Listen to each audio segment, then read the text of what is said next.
Today we are pausing our study of 1 Peter. It's the 404th anniversary of the Mayflower Compact, and I can't resist the opportunity to say a few words about this important topic. So the Mayflower Compact, we'll talk this morning about the progress of Pilgrims. That's for the literate of you. The rest of you, let it just wash over you. Let us say together in Hebrew and then in English, Psalm 118, verse 1. Hodu l'Adonai ki tov, ki le'olam chasdo. Give thanks to the Lord, for he is good. His loving kindness is everlasting. That word loving kindness, that's that very pregnant word, chesed. That's that chasdo that you heard. Chesed, the Hebrew word that's so rich, that's dripping with nuance and so broad in its spectrum of meaning. Everlasting, his covenantal loving loyalty, his steadfast love, his mercies, his loving kindness, his commitment, his commitment to the agreement, the compact that he made with Israel is indeed everlasting. So that spectrum of this word, chesed, I want us to hold it in our heads and our hearts as we think about Thanksgiving and what there is to be thankful for. I hope you're not done being thankful. So the scripture records this one line over and over again throughout the Psalms and elsewhere. But the idea of calling Israel to give thanks, calling the society, calling the community to give thanks to the covenant God, that is important. It's essential. Why should we give thanks? Because it tells you right there, he is good. And his chesed, his mercies, his loving kindness is everlasting. Well, let's talk about Thanksgiving. I have to preface this with this statement attributed largely to Winston Churchill. I'm not sure if that's true or not, but it sounds very authoritative if we attribute certain sayings to Winston Churchill, and if he's not available, Mark Twain is good, or if not him, George Orwell. But we'll go with Winston. And this one, a nation that ignores or obscures its own history is a nation that has no future.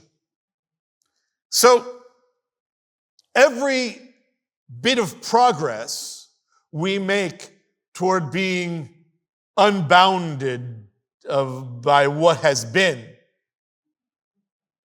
is a small step, one small step for us as we erase our past and muddy our future.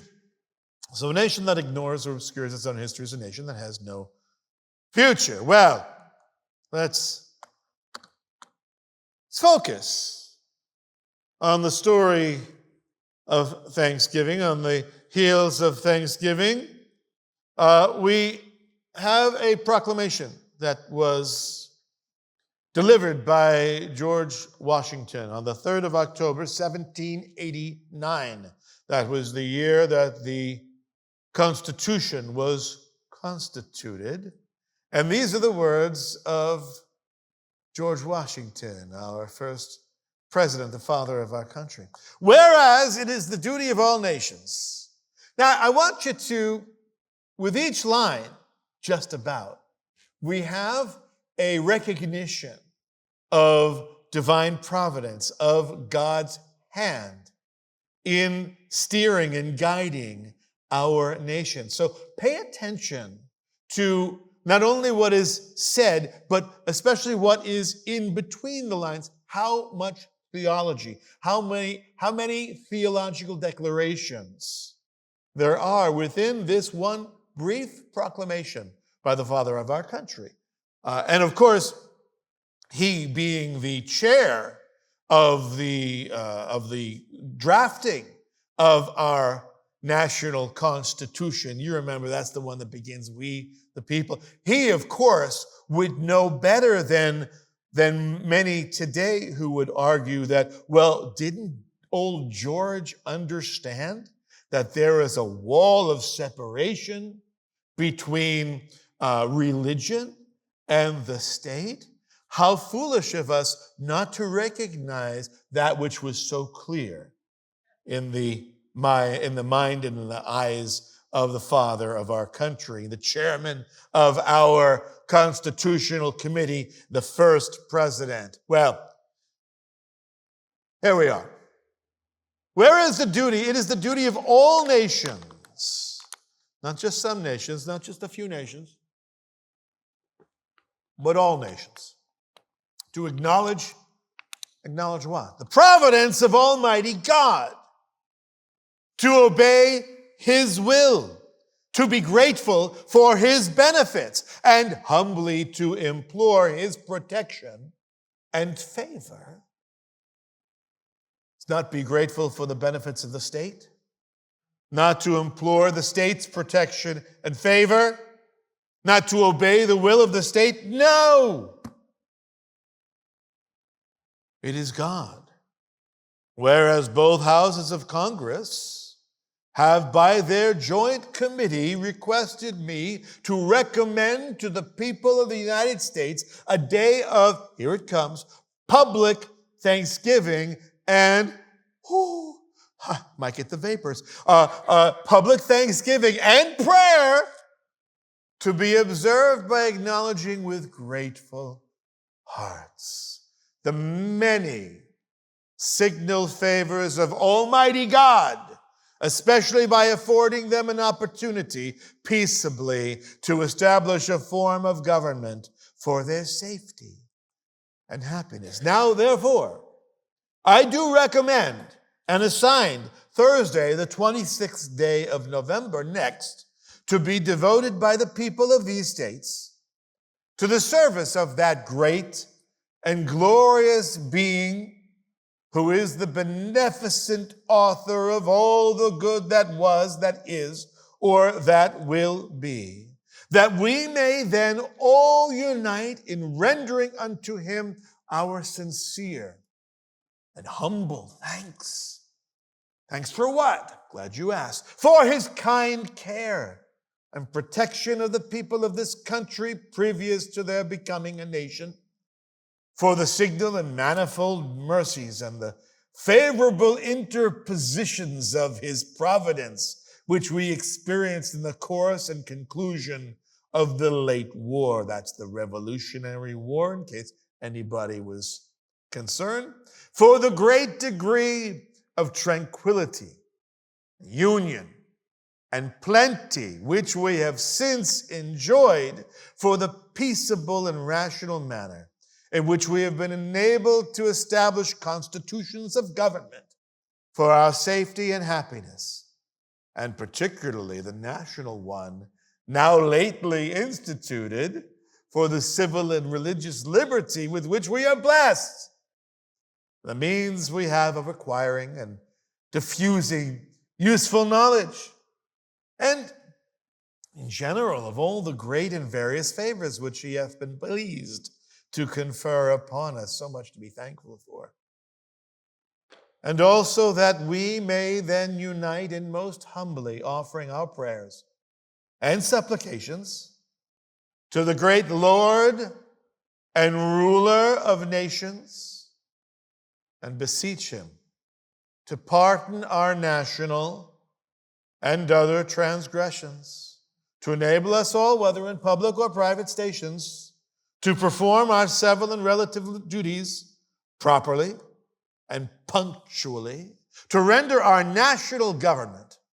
Now, dig this, because I bet you haven't heard this kind of lingo in quite a while. To render our national government a blessing to all, not some, not a few, not a couple, but to all the people, by constantly being a government of wise, just, and constitutional laws, discreetly and faithfully executed and obeyed to protect and guide all sovereigns and nations, especially such as has been shown kindness unto us, and to bless them with good government, peace, and concord, to promote the knowledge and practice of true religion and virtue, and the increase of science among them and us, and generally to grant unto all mankind such a degree of temporal prosperity as he alone knows to be best. George Washington. It's an extraordinary proclamation, a thanksgiving declaration for the ages. One that I think it's appropriate that every now and then we rehearse in our minds' hearts and that our ears record. Well, many of you have had a delightful and traditional Thanksgiving this week. I'm sure that many of you had a lovely Thanksgiving, much as we would expect in a Norman Rockwell painting. Some of us had a sweet and charming Thanksgiving. Many of us may have had even a super Thanksgiving, and some of us may have had a non-traditional Thanksgiving. But whatever our Thanksgiving enjoyment was, we can discuss the issue of religious freedom. Religious freedom, right? When we think about religious freedom, it's not just a theory, it's not just an abstraction.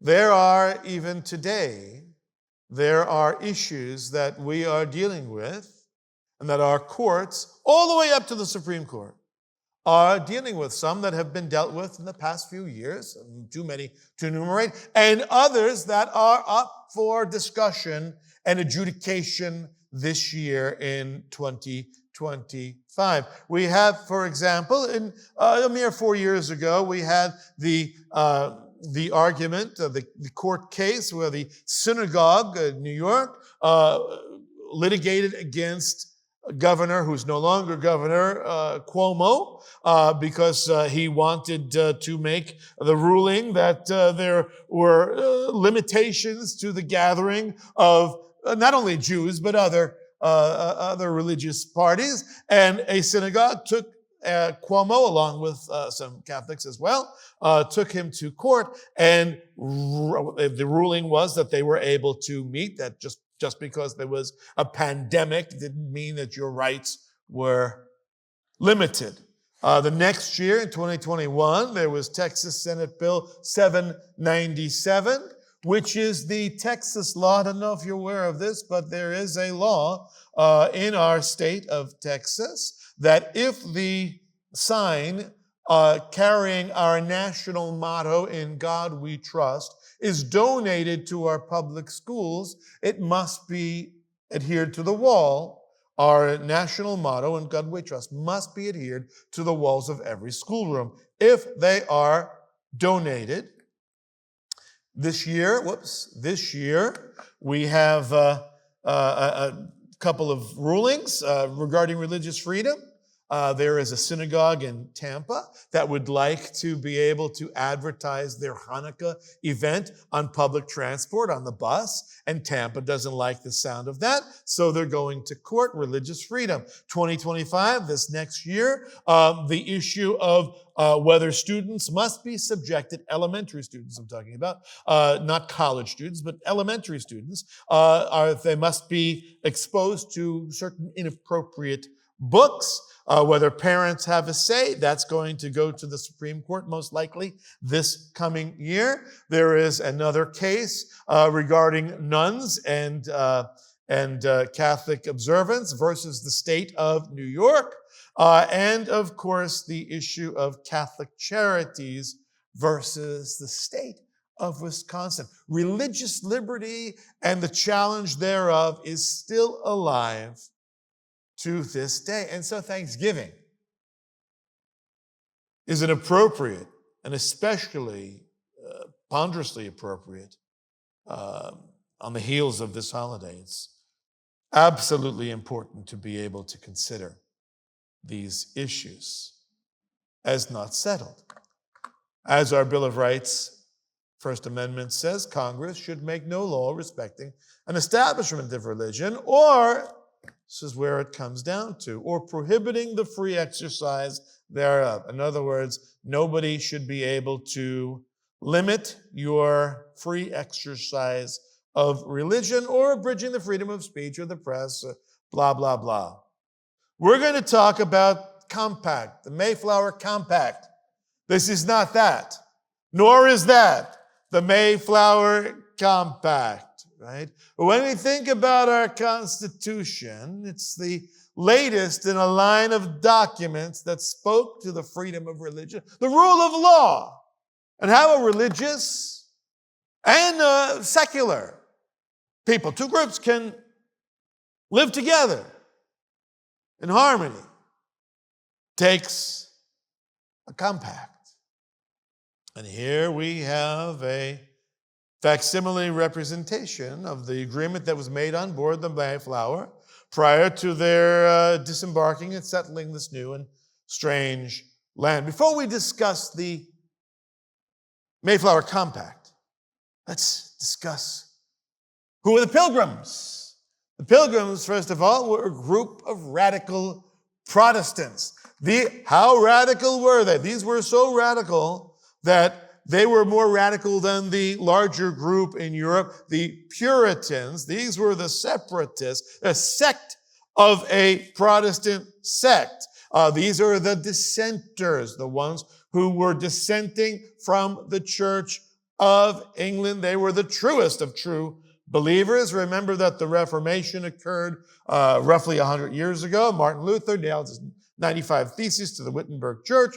Like 100 years earlier, a mere century earlier, the Reformation had exploded throughout Europe, throughout the West. And in England, the church, because of Henry VIII, he of big turkey leg fame, he wanted to get a divorce that would not have been granted by the Pope. And so Henry VIII broke away from the Catholic Church in the spirit of Reformation. He began his own church called the Anglican Church.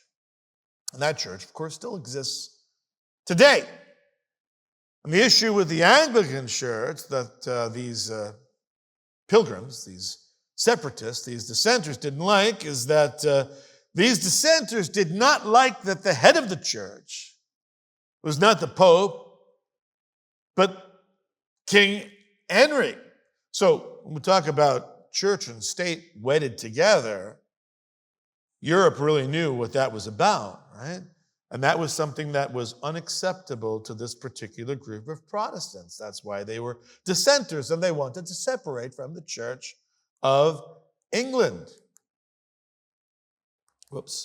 And they demanded, they desired simple worship.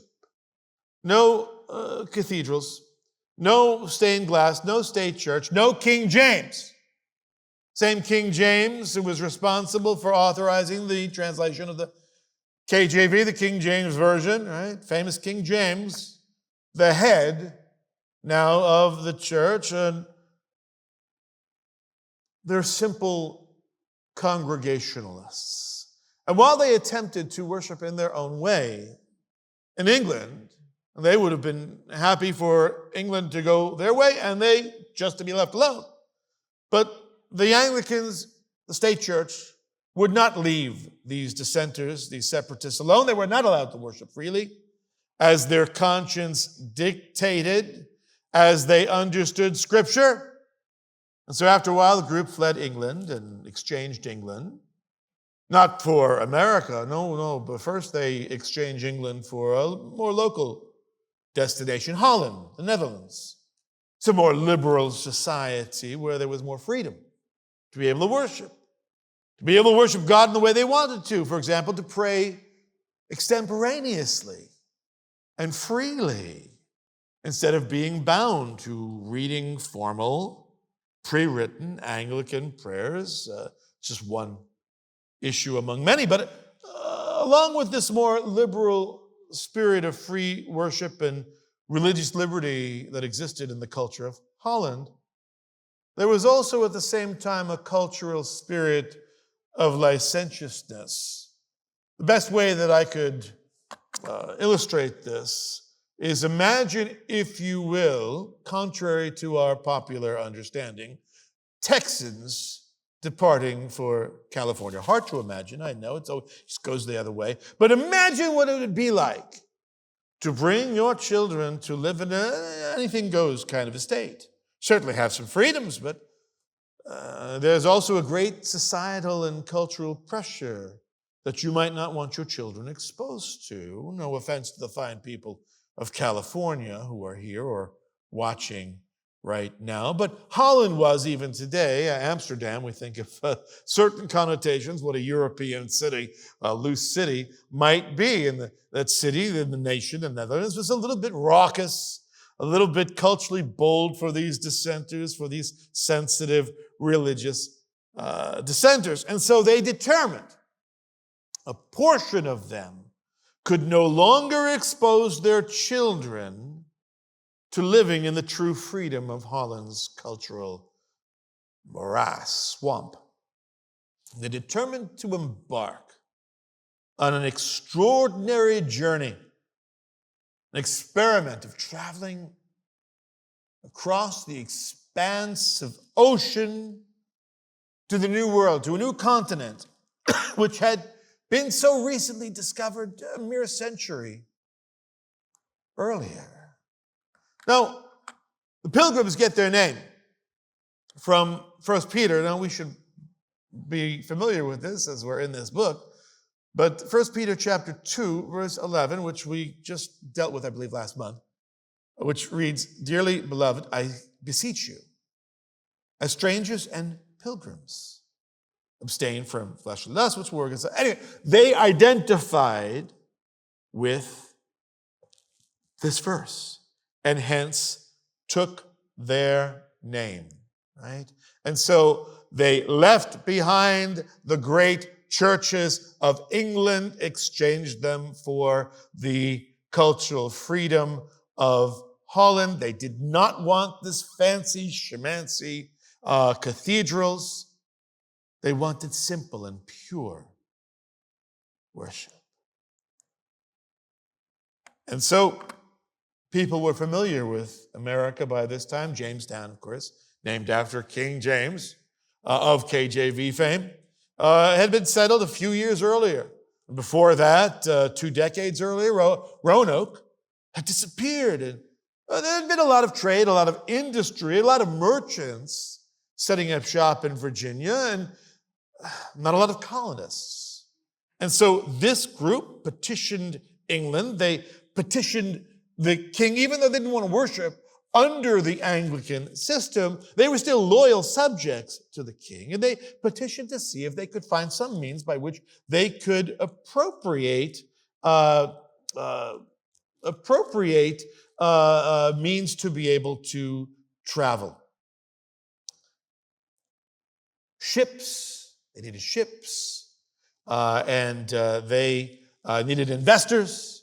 And so they represented not only the king, but the merchant industry of England, who were really the ones who were forking over the finances for this, so that they would be able to go to the New World, to Virginia. That was the idea. Open up a new front in northern Virginia, up New Jersey toward New York all was considered Virginia, and to be able to increase the industry there. So investors put up enough money for 2 modestly proportioned merchant ships. They were called first the Mayflower. The Speedwell was the second one. The Speedwell wound up not being quite up to snuff. It leaked. It couldn't be used. The Speedwell was unseaworthy, and so they had to return.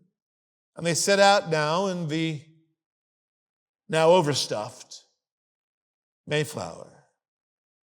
And that's what they did, with the understanding that when they got to Virginia, Northern Virginia, they established this new colony. They would establish industry. They would, send pallets of beaver pelts, whatever items were acquired in the New World to the Old World, and create a return on investment for those London investors. Now, who was on the Mayflower? Not a large ship. 102 passengers, of which 41 of them were pilgrims. So again, 102 passengers. Only 41 of the 102, roughly 40% of the passengers, were these separatists, were these dissenters, were these pilgrims. Not a large group, 41 people. Well, it's 102. Well, the other 60% of the people: merchants, craftsmen, adventurers, at least one soldier, Miles Standish, you may have heard of him, and servants, of course. So there were 50 of those men, 19 women, 33 young adults and children. Of course, there were crew members as well, 102 in all. Now, because they had to turn around because the speedwell sprung a leak, they got a very late start. During the voyage, which was abysmal, they'd want to leave in summer. Because of the unworthiness, the unseaworthiness of the speedwell, they didn't wind up leaving until September. And it took them 66 days to cross the Atlantic. And in the fall, crossing the Atlantic in the fall apparently was treacherous and still remains treacherous today. Storms, ill winds, extraordinary waves hit this tiny ship. During this uncomfortable, terrifying crossing, 2 babies were born at sea, a boy and a girl. I can't imagine, right? Getting onto a ship when you were 7 or 8 months pregnant. It's hard enough to be pregnant in the heat of Dallas, but to be stuck on a ship with nowhere to go, rocking. That's steadfast commitment to the plan. And again, many familiar names that we know: John Bradford, Miles Standish, and William Bradford, John Alden. Names, again, that we may have learned in school, or maybe not. So they sailed through September and October into November of 1620, 404 years ago. What was the ship like? The ship was smaller than a basketball court. So look around this room, for example. Imagine bleachers and a basketball. Okay, we have roughly the size. Down below, where the travelers spent most of their time because of the rough weather, the beams created a ceiling, maybe in parts 5.5 feet tall, and other parts only 4 feet high. Well, maybe that's not so bad. People were shorter back then, right? No, it couldn't have been that bad. Well, I don't know. Talk about claustrophobia. No cabin window when I go on a cruise. I like to have at least a porthole, be able to look out. No portholes for these guys. No room with a view. Cabin with a view. They were squished together. 66 rough days at sea. The smell of body odor and human product and the closeness of everyone. It was not a pleasant place. Indeed, the smell of seasickness. I don't need to be specific about that. Well, speaking of William Bradford, a very, very important individual, we have him here. That's him with his hat in his hand. In our congregation, no longer, but we have had for a long time, and many of you know them. We've had descendants from William Bradford here in our very humble little Messianic congregation. You may remember Anna Cummings. She and her father Lowell, descendants of that Mr. Bradford. But let's talk about William Bradford. A couple of fast facts, 5 fast facts, since we actually have a bit of a connection to him in this congregation. He crossed the Mayflower at the age of 30 with his wife, his children. He and his wife left their 3-year-old son behind, assuming that it would be too rough for the 3-year-old to handle. And later on, a couple of years later, the son joined William Bradford. When they landed, William Bradford, as one of the Pilgrims, one of the leaders of the Pilgrims, participated in the exploration of the land, leaving everyone else back on the ship. But while he was gone, this expedition, his wife drowned, fell overboard into the icy bay of a December in Massachusetts, if you could imagine. So while William Bradford was off exploring the land, his wife passed away in a horrible fashion. He served as the governor of Plymouth, the colony that they established, 4 times over a 30-year period. And his writing preserves much of the historical record that we know today. So we tip our pilgrim hats. No buckles, by the way, and that's a misnomer. That's our pilgrim, those are the Puritans. Our pilgrim conical hats we tip to William Bradford. So here we are arriving in the New World. Northern Virginia became completely out of reach. They were blown north. Where were they blown to? The land-ho moment for them was when they saw Cape Cod, the middle of November. Supposed to be in Northern Virginia, Northern New Jersey, South New York. They'd wind up saying, hey, any old port in the storm, literally, because they could not stay in the winter, late December. They could not stay, November rather, they couldn't stay at sea any longer. So let's see how off they really were. So if we look at the map, we see Plymouth and Cape Cod, and down on the bottom we see Martha's Vineyard, right? And Plymouth is where they wound up being. But if we actually take a step back, and we see, and I shall take a bit of a step away here so that you can see a little bit better. Where the star is Plymouth, is where they wound up creating the colony. Where were they actually heading? Do you see where the arrow is pointing? That's the division between New York and New Jersey. That's where the Hudson River empties out into that sound. And you'll see I happen to point out there that my hometown, Matawan, New Jersey, is right there. They could have been so close. I could have been a son of, had things gone differently. Just a little inland in Matawan where the arrow was pointing, but they went up instead of New York, instead of Manhattan, instead of North New Jersey. They wound up in Massachusetts, right? Now, there were a group of anarchists on the ship. Why were there anarchists on the ship? They didn't start out being anarchists. You had 2 groups, pilgrims and you had strangers, right? That's from the first Peter passage.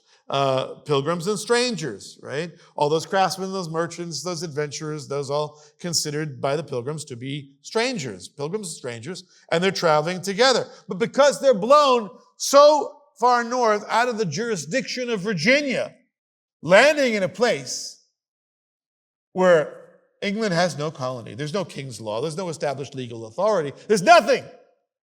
And many of the strangers on the ship prior to disembarking said, well, we're going to do our own thing, right? There's no government. You're not the boss of me.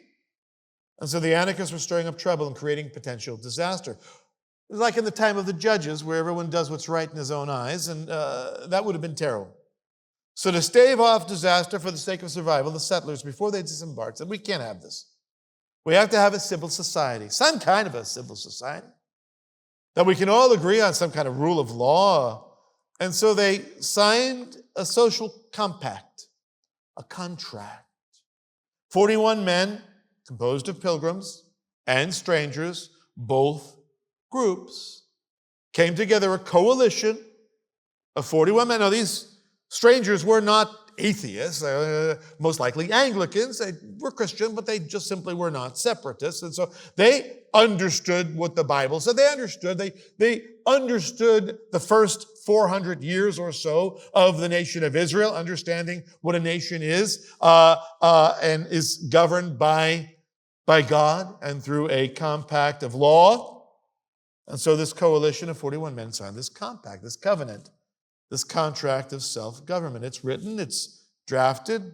By tradition, it's attributed to William Brewster, the pastor on board that ship, originally not called the Mayflower Compact, the agreement that the settlers of New Plymouth. That's what it was called, the agreement for the settlers of New Plymouth, a very practical title for a very practical people, trying to solve a very practical issue of how are we going to all get along? How will we survive together in this barren, freezing wilderness? Massachusetts in November is frighteningly intense. The weather outside, she is frightful. The intensity of a Massachusetts winter not to be sneezed at, so to speak. They can't all be gold. Okay. These are the jokes, fellow. All right. And they called this compact, they called it a covenant. A covenant to combine together, to work together, to submit themselves to laws that were just and equal, and that met with the consent of the people. Now, famous painting, right? That's a luxurious amount of space, and everybody's dressed in their finest. No, it was the same cramped quarters in which they traversed there. Practical document for practical people looking for a practical solution. This is painted way after the fact. Now, we never read this compact in school. I remember in grade school the Mayflower Compact being mentioned, but we didn't read it because perhaps the concepts were too sophisticated for small school children to understand. I'm not sure that that's true, because some of the concepts are quite simple that even a child could understand. Let's read it. It's very brief. In the name of God, amen. Notice again the emphasis on recognizing God. In the name of God, amen. We whose names are underwritten, the first thing we notice is they give deference, recognition to God. They recognize His authority. Loyal subjects of our dread sovereign Lord, King James, by the grace of God, of Great Britain, France, and Ireland, King, all the titles, Defender of the Faith, etc., etc., etc., etc., right? Pilgrims, non-pilgrims, strangers, pilgrims, they begin to, and they all sign their names, well, all the men, 41 names, right? The name of God, amen, by the grace of God and our King. So it's not a declaration of independence. Don't confuse it with that. It's a document that recognizes the authority of the king. Because they're trying to solve a problem. If the king's law is not in the land, but the subjects of the king are, how are we going to move forward? No king to appeal to. We recognize his authority. We're loyal subjects. But having undertaken, once again, for the glory of God and advancement of the Christian faith and the honor of our king and country, a voyage to plant the first colony in the northern parts of Virginia. We got 3 reasons listed here, 2 of which are religious reasons why they're doing what they're doing. What the Pilgrims did, why they did it, why they hired the ship, why they went through all the trouble to create this contract with the compact with the merchants and bring all those other strangers and settle this new colony to cut off by the motherland by this vast and intimidating, uncrossable sea, at least uncrossable for the next few months. Right? They undertook it for the glory of God.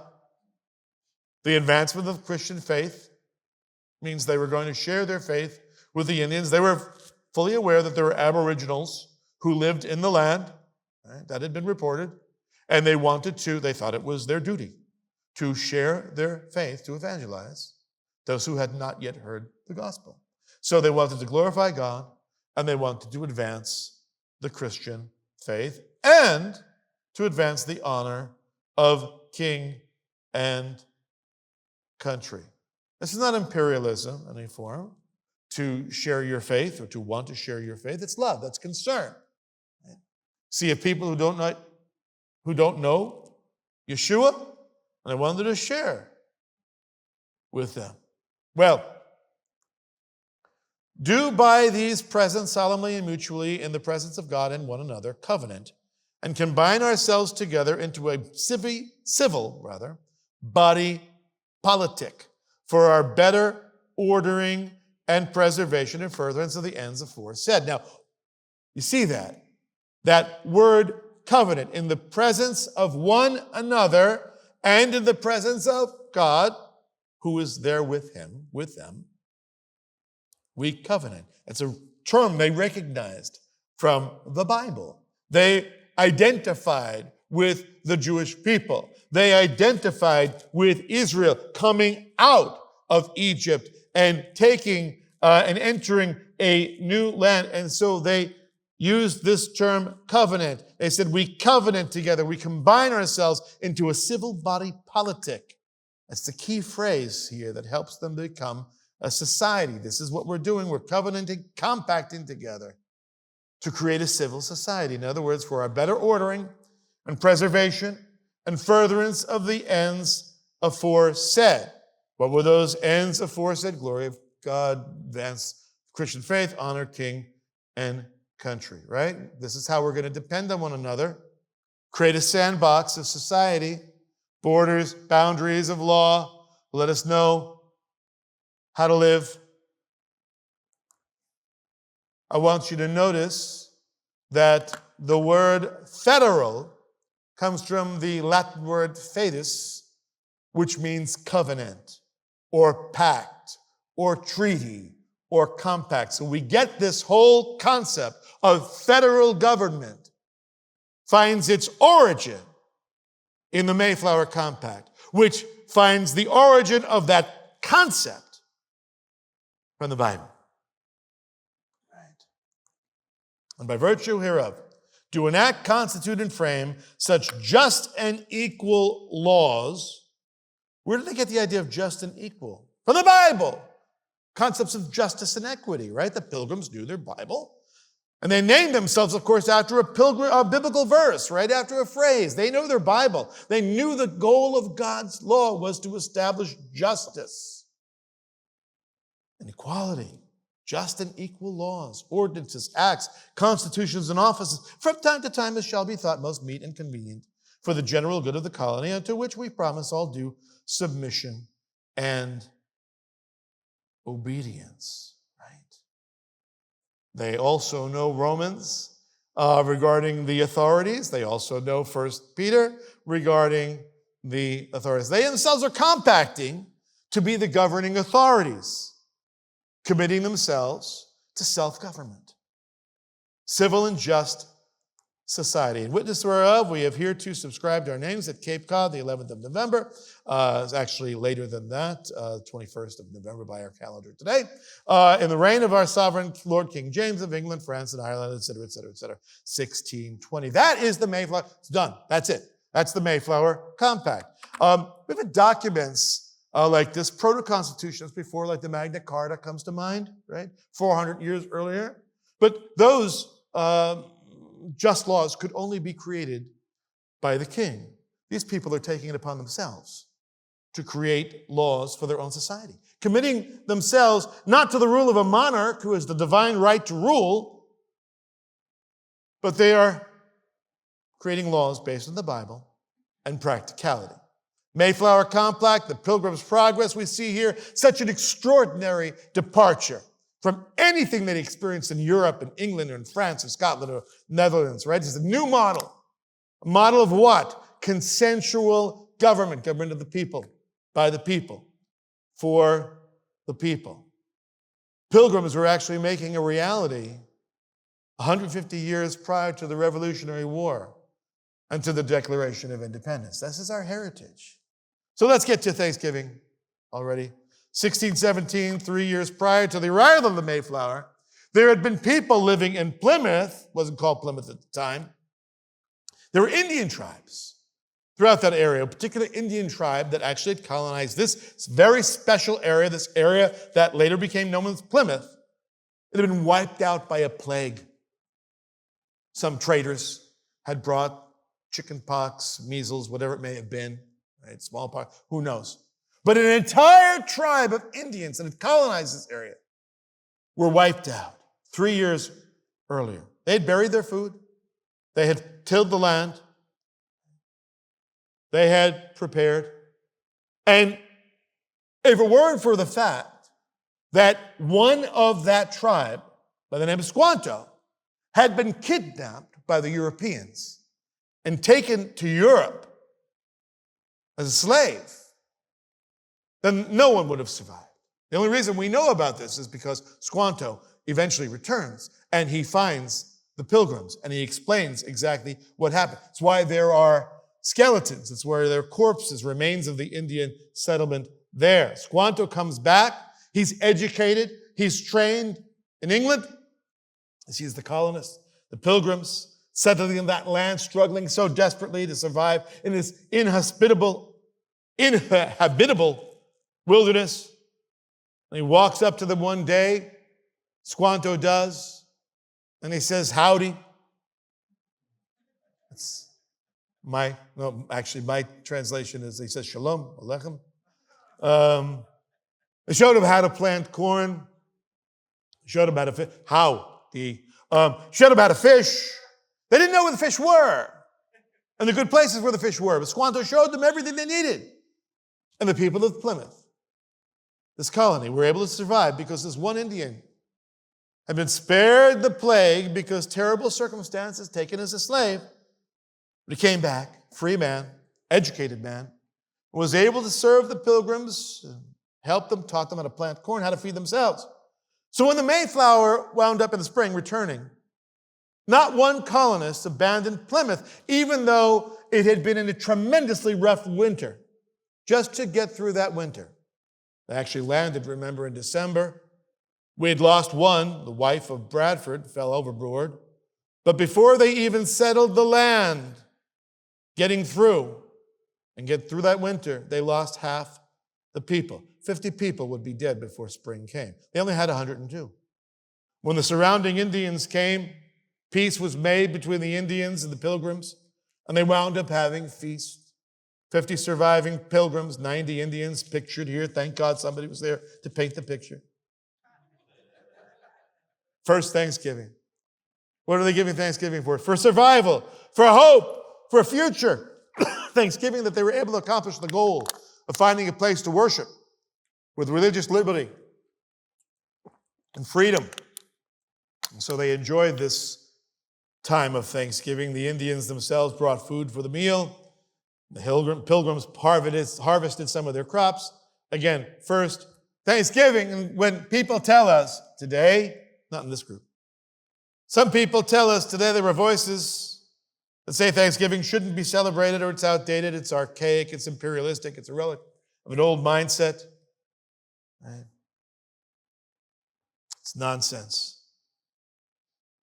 One thing that we need to remember is that the Pilgrims had a tremendous hard time that first year, the entire first year, because they held everything in common.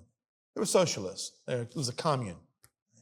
And it was only when they broke that mold and said, this pulling together for the common good, holding all things in the community and for the good of the community, which seemed like the way to go, was disastrous because nobody had ownership. I thought they were like, in Acts chapter 2. It's the way to go. But they realize they're not getting anywhere. They're not in a kibbutz. They're colonizing new territory. And they moved to a free market model where each family owned and maintained their own plots of land. And what they discovered from this transition from socialism, which was death for them and struggle and starvation, they found they were able to increase their productivity sevenfold and wound up having more food than they actually needed for the community because each family took care of their own plot of land. They were far more productive. So not only is Thanksgiving a time when we look back and say God has provided and saved these people amidst a harsh and uninviting environment, but also for us, we can remember it was the first defeat in this land of ours, the first defeat of socialism, and may it not be the last. Let's conclude with a couple of points. Pilgrims had no shortage of reasons to despair, to lose heart, and to lose hope. And yet they joined together with the natives and gave thanks to God. 200 years later, 250 years later, America during the Civil War had no shortage of reasons to despair, to lose heart, and lose hope. Yet a nation divided by war nonetheless gave thanks to God. Over the last few years, America has had no shortage of reasons to despair, to lose heart, and to lose hope. But it seems likely, as I read recent events, that a majority of us managed to retain perspective and continue to have hope, to give thanks to God. A simple ideal, religious freedom for themselves and their families. That was the noble cause that motivated the courageous and sacrificial actions of the Pilgrims 400 years ago. But the threat to our nation's religious liberty continues to loom. So let us face our future, continuing to exemplify through our lives, through our actions, through our words, through our deeds, our national American motto. In God we trust. That's the sign that is by law up in every school room in Texas. Not all of them have it, but many of them do. As Philippians 4, verse 6 says, be anxious for nothing, but in everything, by prayer and supplication, with thanksgiving. That's not with turkey, but that's with thanksgiving. Let your requests be made known to God. I know there are a lot of people around this nation who have held on to the sentiments expressed in this verse and who have not been anxious, but have been dedicated to prayer and supplication, including thanksgiving, to let our requests be made known to God. And it appears that God still has ears to hear his people when they cry out. Well, finally, the lady, she's maybe should be called the mother of Thanksgiving. She was very important. She's a descendant of the famous Mathers of Massachusetts, Cotton Mather, Richard Mather. Her name is Hannah Mather Crocker. And on November 24th, in the midst of the War of 1812, which extended to 1813, she wrote a sermon, published it. Her pedigree allowed her some liberties that other women didn't necessarily have.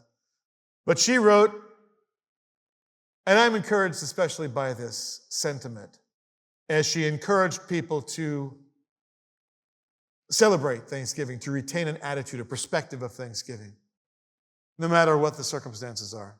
But she said in this sermon, let us be encouraged, my American friends, and hope that the Lord will visit us soon with his mercy, and in some particular manner, as we have reason to be thankful that we are the only nation under whose government his own particular people, the Jews, have never been persecuted. Well, that's since that time. It's not completely entirely true as we turn to our college campuses around but however, as a nation, we have much to give thanks for.